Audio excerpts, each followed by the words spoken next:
Irmãos, vocês devem conhecer esse personagem. Zé Carioca e o famoso jeitinho brasileiro.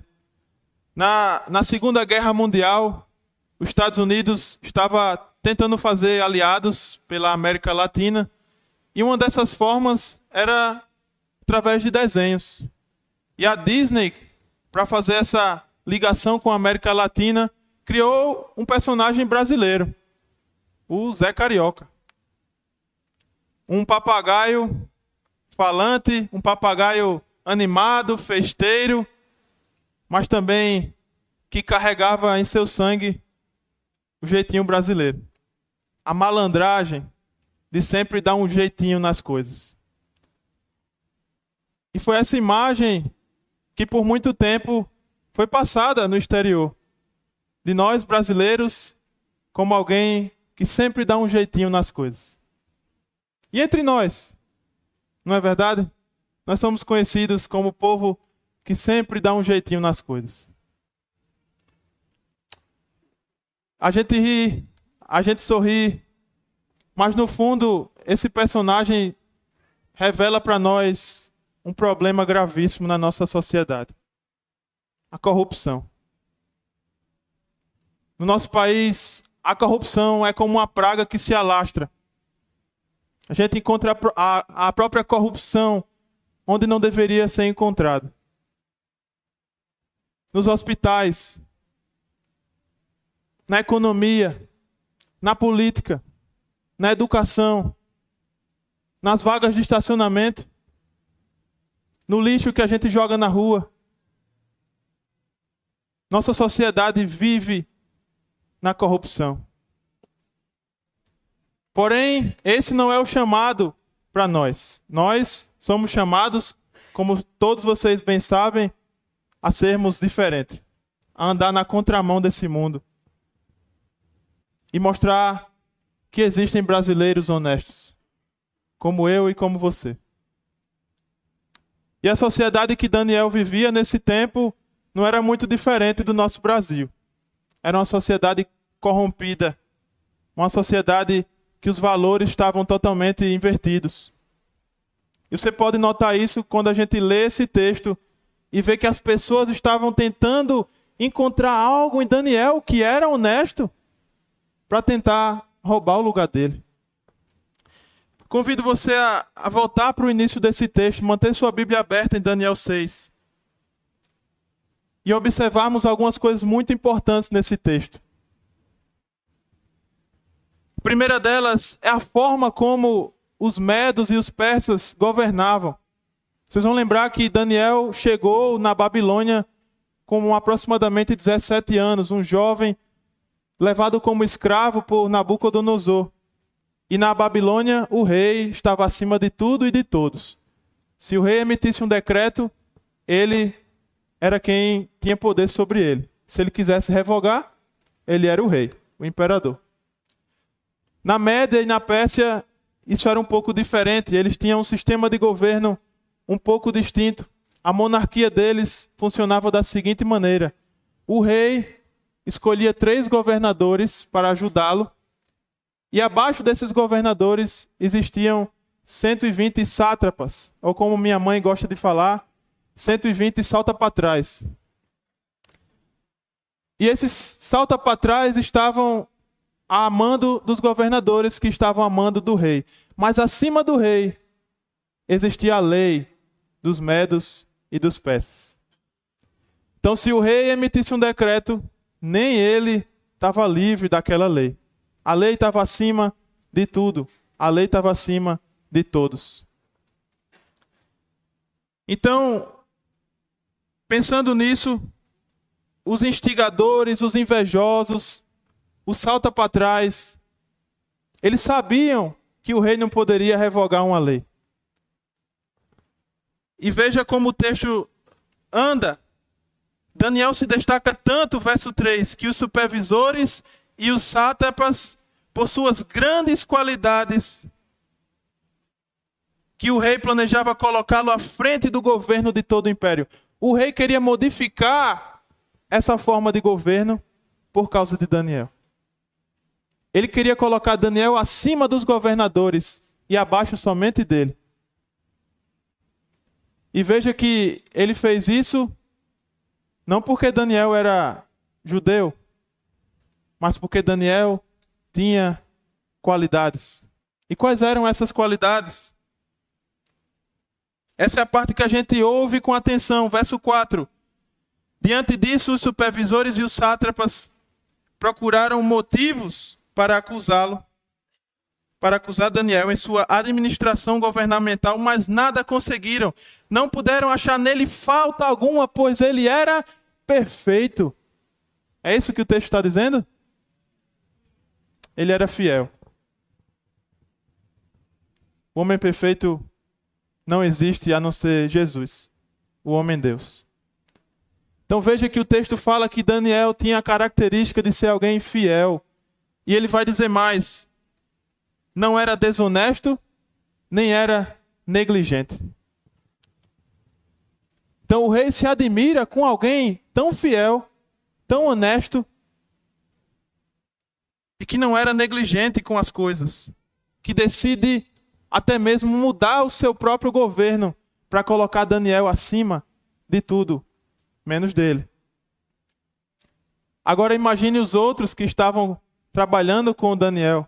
Imagine os outros 2 governadores. Os 120 salta para trás. Vocês acham que eles ficaram felizes com isso? E aí entra um sentimento que existe em muitos corações. O ciúme, a inveja. É um sentimento amargo, não é? Que não só fere a quem carrega, mas fere também a quem é alvo dele. Então esse ciúme e essa inveja tomam conta dos corações desses homens e eles decidem encontrar alguma coisa até tirar Daniel do poder. Finalmente, verso 5, esses homens disseram: jamais encontraremos algum motivo para acusar esse Daniel. Eu acho interessante essa palavra, né? Não vamos acusar Daniel, é esse Daniel, como se ele fosse alguém de outro planeta. E realmente era. Já que a gente não tem motivos, a menos que seja algo relacionado à lei do seu Deus. Então eles começaram a pensar maneiras, formas de praticar o mal contra Daniel. E então pensaram: vamos incriminá-lo pela adoração ao Deus dele. Vamos ver se ele é fiel a ponto de deixar de adorar o seu Deus. Vamos prová-lo. E assim, verso 6, os supervisores, de comum acordo, foram falar com o rei e colocaram o rei num pedestal. Ó rei, palavras doces e suaves. Como diz vovô, com uma peixeira atrás. Prontos para apunhalar o rei. Prontos para apunhalar Daniel. Oferecem ao rei aquilo que talvez ele nunca tivesse. Adoração. Rei, o Senhor governa sobre tudo. O Senhor governa sobre todos. Porém, nós queremos te colocar agora como Deus dessa pátria. E então eles atingem algo do nosso coração que é muito perigoso. O ego, nosso eu. Quando o rei recebe um carinho no ego dele, o que é que acontece? Ele assina o decreto. Ele nem percebe o que os homens estavam fazendo com ele. Ele nem percebe da traição que os seus próprios governantes estavam fazendo com ele, porque ele queria bem a Daniel. Ele gostava de Daniel. Ele gostava de Daniel porque Daniel era fiel, honesto. E a palavra que mais me salta aos olhos é: Daniel era uma pessoa íntegra, completa. Não lhe faltava nenhuma parte humana. Daniel era íntegro no seu andar. E então, uma vez que o rei assina o decreto, veja o verso 8. Agora o rei emite o decreto e assina-o para que não seja alterado conforme a lei dos medos e dos persas. Eles sabiam como enganar o próprio rei. Usaram a própria lei para condenar o seu próprio rei. Isso me lembra de uma frase de Rui Barbosa. Certa vez ele disse: de tanto ver triunfar as nulidades, de tanto ver prosperar a desonra, de tanto ver crescer a injustiça, de tanto ver agigantarem-se os poderes nas mãos dos maus, o homem chega a se desanimar com a virtude. O homem chega a rir-se da honra. E ele conclui dizendo: o homem chega a ter vergonha de ser honesto. Talvez esse seja o seu sentimento. Às vezes é o meu sentimento.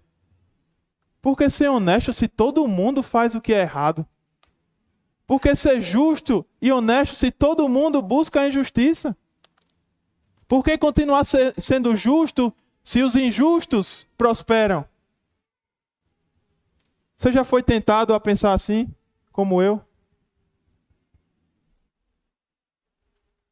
O que Rui Barbosa previu é verdade. As pessoas hoje até estão desanimadas em ser honestas, a ser íntegras. Mas o que vemos nesse texto, irmãos, é que integridade significa fazer o que é certo, mesmo quando ninguém está fazendo. Integridade é fazer o que é certo, mesmo quando ninguém vê. Integridade é fazer o que é certo, mesmo quando isso traga consequências negativas para a sua vida. Isso é ser íntegro. Foi isso que Daniel fez. Um homem íntegro, fiel, perfeito? Não. Mas íntegro, fiel, é o que Deus busca de nós. Ele não busca a perfeição, porque ele não vai encontrar. E ele sabe muito bem disso.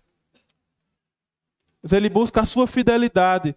Ele busca a minha integridade. Seja numa vaga de estacionamento, seja nos meus impostos, ele busca a minha e a sua integridade. E então, quando os homens estão diante do rei e o colocam para ser adorado, o rei gosta. O rei assina o decreto. E logo em seguida, eu chamo a sua atenção para o verso mais importante desse texto. Daniel capítulo 6, verso 10. E eu logo explico porque esse verso é o mais importante. Porque diz, quando Daniel soube que o decreto tinha sido publicado, Daniel tomou conhecimento do que os seus colegas de trabalho fizeram. Quando ele soube disso, veja a reação desse homem. Veja a reação que talvez Deus esteja pedindo e buscando em você hoje. Ele foi para casa, foi para o seu quarto, no andar de cima, onde as janelas davam para Jerusalém, e ali fez o que costumava fazer. Veja quantos detalhes ele dá da prática de Daniel, né? Foi para casa, para o quarto, no andar de cima, com a janela específica que dava para Jerusalém. O que é que isso mostra? Que Daniel tinha uma vida de oração. Daniel tinha uma disciplina espiritual. Daniel está dizendo aqui, as consequências podem mudar. A situação pode mudar. Mas eu vou permanecer o mesmo. Esse é o convite de Deus para nós hoje. Não deixe as circunstâncias mudarem quem você é. Seja íntegro mesmo quando os outros não estão sendo. Seja íntegro mesmo sozinho, mesmo ninguém vendo. Seja íntegro, ainda que isso te trará prejuízo. Que a sua palavra, que o seu aperto de mão valha mais do que um contrato assinado em cartório. E nessa oração, gente, 3 vezes por dia ele costumava fazer isso. E ele não abre mão disso. Ele continua orando. E aqui vem a palavra que me chama a atenção. E que me chamou a atenção durante toda a preparação desse sermão. 3 vezes por dia, ele se ajoelhava e orava, agradecendo. Agradecendo ao seu Deus. Qual tem sido a nossa reação diante das dificuldades da vida? Qual tem sido a nossa reação quando o calo começa a apertar? Murmurar? Daniel mostra que alguém íntegro agradece. Daniel agradece por quê? Se dói tanto, né? Por que Daniel está agradecendo? E à beira da morte? Por quê? Porque Daniel sabe que são através das dificuldades que ele vai ficar mais próximo do Deus dele. E é assim que Deus faz conosco, não é? As provações nos fazem melhores. As provações nos fazem ser mais parecido com o nosso Senhor Jesus Cristo. E ele diz, no verso 11, aqueles homens foram investigar, encontraram Daniel orando, pedindo ajuda a Deus e foram logo falar com o rei. Rei, lembra? O Senhor assinou um decreto. Sabe aquele Daniel? E olha o termo que eles vão usar com Daniel. Daniel, um dos exilados de Judá. Ou seja, mais uma vez, Daniel, que não é um dos nossos, ele é um judeu, está orando. Não deu ouvidos, ó rei, nem ao decreto que assinaste. Ele continua orando 3 vezes por dia. Então até os seus inimigos sabiam que Daniel orava por 3 vezes. Ele continua orando. Então eles já tinham observado antes. E talvez isso até deu ideia, né? Para pegar Daniel. Eles perdem na argumentação e vão atacar agora a religião de Daniel. Porque não encontraram nada em Daniel. Isso me lembra de alguns personagens. José, no Egito, preferiu ser preso do que perder a sua honra. Jeremias preferiu ser preso do que ser popular entre o povo. João Batista preferiu perder a sua cabeça do que ir de contra aos seus princípios. Daniel prefere a cova dos leões a transigir com a sua integridade. E então, nós vemos essa imagem de Daniel na cova dos leões, não é? Vocês, não, Breno, isso aí é o quarto dele. Na verdade, essa foi a cova dos leões de Daniel. Talvez foi esse o momento que Daniel pensou, agora com 83 anos, muito tempo se passa, Daniel já é um homem idoso, e as pessoas ainda com inveja dele. Talvez foi nessa ocasião, nesse quarto, nessa cova dos leões, que Daniel pode ter pensado, Senhor, afasta de mim esse cálice. Foi isso que Jesus disse. Talvez nesse momento Daniel pensou, Senhor, eu tenho sido fiel a Ti por 83 anos, será que o Senhor não pode me liberar 30 dias de férias? 30 dias sem orar, Senhor. Eu passei 83 anos orando. Esse é o jeitinho brasileiro, né? Rapaz, será que não dava para Daniel orar em silêncio, né? Orar em espírito, ficar aqui com o olho fechado? Tava tudo resolvido. Né? O brasileiro já tenta... né? Mas ele não queria dar jeitinho nenhum. Daniel quis percorrer a trilha menos percorrida. Daniel quis tomar o caminho que ninguém toma, ou quase ninguém toma. O caminho dos honestos, o caminho dos íntegros. Não importa as consequências, eu vou permanecer íntegro e fiel ao meu Deus.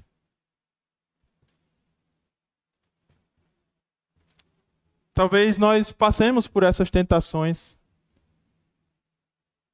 Talvez o diabo fala em nossos ouvidos dizendo, se livra desse problema. Não precisa passar por isso. Toma aqui um atalho. Quando Deus quer que a gente passe pelo processo, para então amadurecer. E então, Agora sim.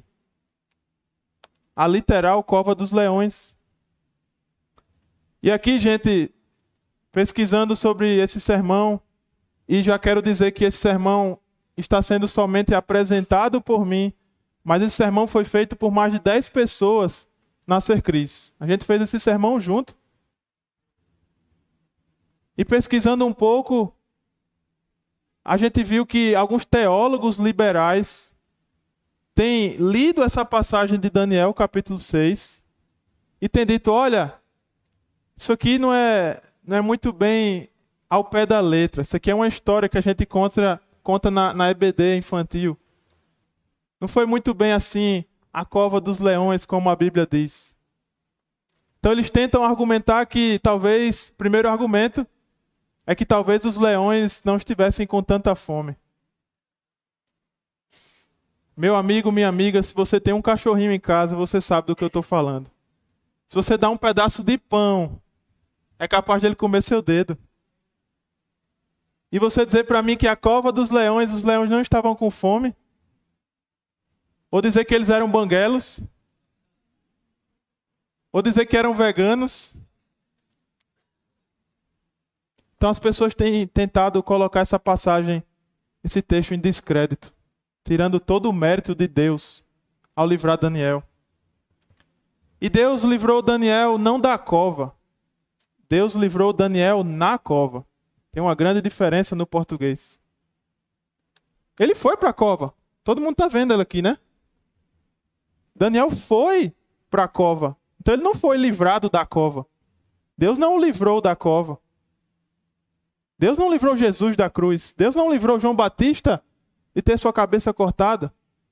Deus não livrou Paulo da morte, nem Pedro, nem Lucas, nem João, nem Estevão. Mas Deus livrou todos esses na morte. Colocou eles no lugar celeste, no lugar onde eles merecem estar. Por isso Daniel não foi salvo da cova, mas na cova Daniel foi salvo por Deus.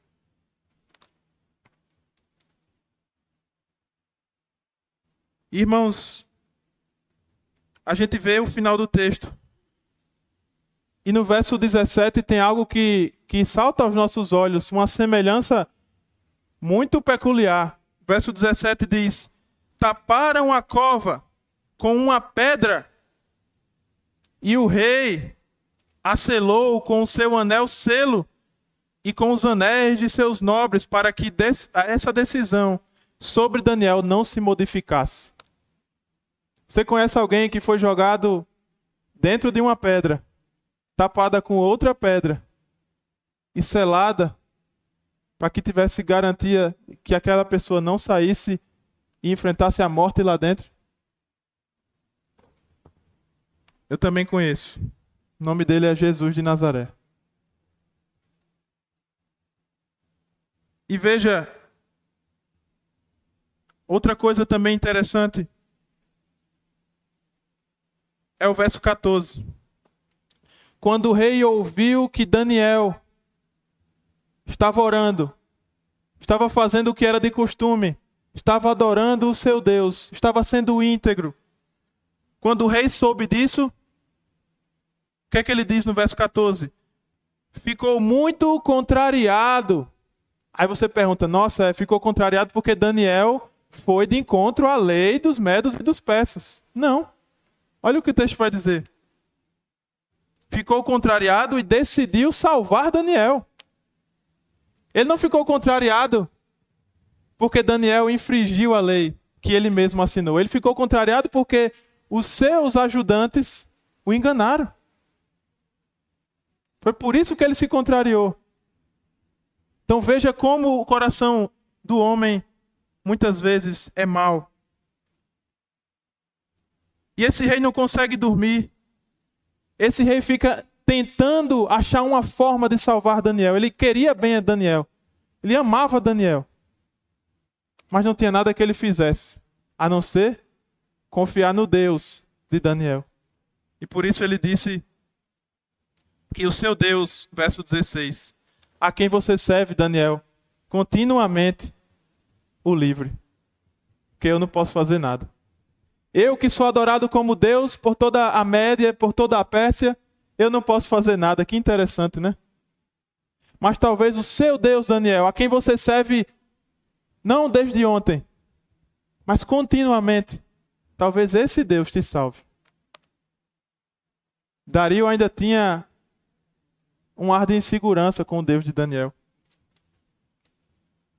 E logo cedo, esse rei chega ao túmulo, não mais cova dos leões, mas o túmulo de Daniel, achando que ele estivesse morto. Se aproximando da cova, verso 20, chamou Daniel com voz que revelava aflição. Daniel, servo do Deus vivo, será que o seu Deus, a quem você serve continuamente, pôde livrá-lo dos leões? Daniel responde: ó rei, vive para sempre. O meu Deus enviou o seu anjo que fechou a boca dos leões. Eles não fizeram mal algum, pois fui considerado inocente à vista de Deus. Também contra ti não cometi mal algum, ó rei. Veja a integridade desse homem. Acusado e agora inocentado. Inocentado por Deus. O rei se alegra, verso 23, e ordena que tire Daniel da cova.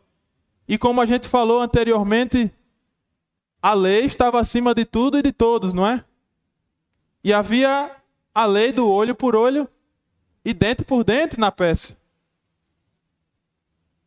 E existia um decreto que dizia: aquele que fizer mal ao rei sofrerá consequência ele e toda a sua família. E é por isso que a gente vê essa parte até que triste, não é? De pessoas sendo mortas pelos leões. Então todos aqueles 122 homens maus que tramaram contra Daniel e contra o rei sofreram a consequência, não só eles, mas toda a família deles. Apelaram para a lei e agora a lei os atingiu. Irmãos, a gente está falando aqui por vários minutos, talvez você já até está com sono, está pensando no almoço. Eu também estou. Mas eu estou falando tudo isso aqui não para exaltar os personagens dessa história como Daniel, como os leões que estavam com fome, como os salta para trás, o rei Dario. O principal personagem dessa história, da sua história e da minha, é o Deus de Daniel. É esse Deus que livra, é esse Deus que salva. E ainda que ele não livre, ele continua sendo Deus. Ainda continua sendo Deus. E veja que o testemunho da integridade de Daniel resultou em quê, gente? Resultou em glória a ele. Glória a Deus. Verso 25. O rei Dario escreveu aos homens de todas as nações, povos, línguas e toda a terra: paz e prosperidade. Estou editando um decreto para que em todos os domínios do império os homens temam e reverenciem o Deus de Daniel.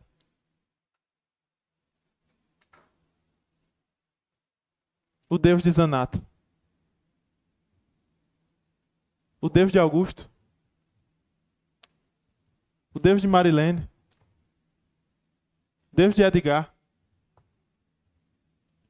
Irmãos, o nosso testemunho é uma das melhores formas, uma das melhores maneiras da gente mostrar quem Deus é para esse mundo e para esse país corrupto. É uma das melhores formas de você mostrar: existem brasileiros honestos, existem brasileiros íntegros, existem brasileiros que não dão jeitinho nas coisas, mas que fazem o que é certo. E ele continua dizendo: ele, o Deus de Daniel, é o Deus vivo e permanece para sempre. O seu reino não será destruído. O seu domínio jamais acabará. Ele livra, ele salva, ele faz sinais, ele faz maravilhas nos céus e na terra. Ele livrou Daniel do poder dos leões.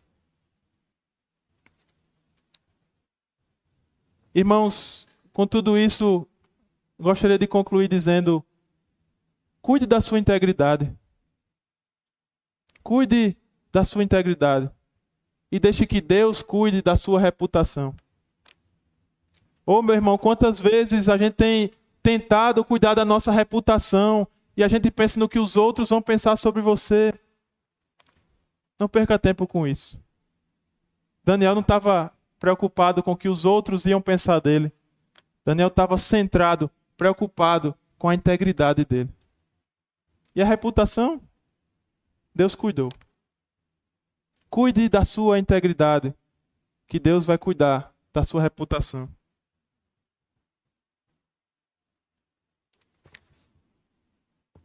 Nossa identidade, nossa fé, nossos valores, nossa integridade vale mais do que a nossa própria vida.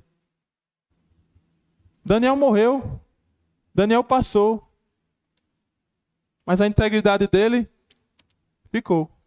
Nós conhecemos Daniel até hoje. Talvez esse seja o seu chamado hoje. Seja íntegro. Tenha fé. Sua fidelidade precisa ser inabalável. Independente das circunstâncias, permaneça fiel a Deus. Nabucodonosor passou e Daniel permaneceu. A Babilônia foi destruída. Daniel permaneceu. Dario perdeu seu poder. Daniel permaneceu. Ciro agora governa e Daniel permanece lá, íntegro aos seus valores. Que Deus possa abençoar a sua vida. Que Deus possa nos dar essa integridade, essa fidelidade e essa coragem para persistir na fé, mesmo quando muitos não persistem. Ore comigo. Senhor, queremos mais uma vez te agradecer imensamente pelo privilégio que é ouvir a tua palavra, Senhor. É tão bom para o nosso coração arrancar todas aquelas ideias que muitas vezes queremos dar jeito nas coisas, muitas vezes queremos fazer com o nosso próprio braço. E o Senhor vem e nos mostra que dependemos totalmente do Senhor. Daniel nos mostrou que essa dependência muitas vezes não nos livra de coisas ruins. Na verdade, pode até trazer maldade sobre a nossa vida. Pode até trazer injustiça aos olhos dos homens. Mas, Pai, nós lembramos com o coração agradecido de Mateus capítulo 5, verso 10. Bem-aventurados os que são perseguidos por causa da justiça, pois deles é o reino dos céus. Pai, ainda que somos perseguidos por causa da justiça, que o Senhor nos ajude a permanecer íntegros, verdadeiros, sem falsidade, sem maldade, honestos. Nos ajuda, Senhor, a ter um coração novo, como a tua palavra diz, não pessoas melhores, transformadas, mas pessoas feitas do zero, novas criaturas. E como cantamos, às vezes, o que Jeremias disse, que sejamos como um vaso de barro nas mãos do oleiro. Nos quebre, Senhor, e nos faça de novo, se assim for necessário. Para que sejamos pessoas íntegras, como um vaso sem trincos, sem defeitos, sem manchas, sem cera. Que sejamos vasos de barro em tuas mãos, reconhecendo que o vaso de barro não tem valor algum, mas sim o que está dentro do vaso. E é em nome do teu Espírito Santo que nós te oramos, te agradecemos por ele habitar em nós. O mesmo Espírito que livrou Daniel da cova, o mesmo Espírito que habitou em Jesus Cristo e ressuscitou o da morte, é o mesmo Espírito que habita em nós. E que esse Espírito permaneça em nós, nos fazendo novas criaturas. Pessoas íntegras, honestas e fiéis a Deus. E é em nome de Jesus que nós te oramos. Amém.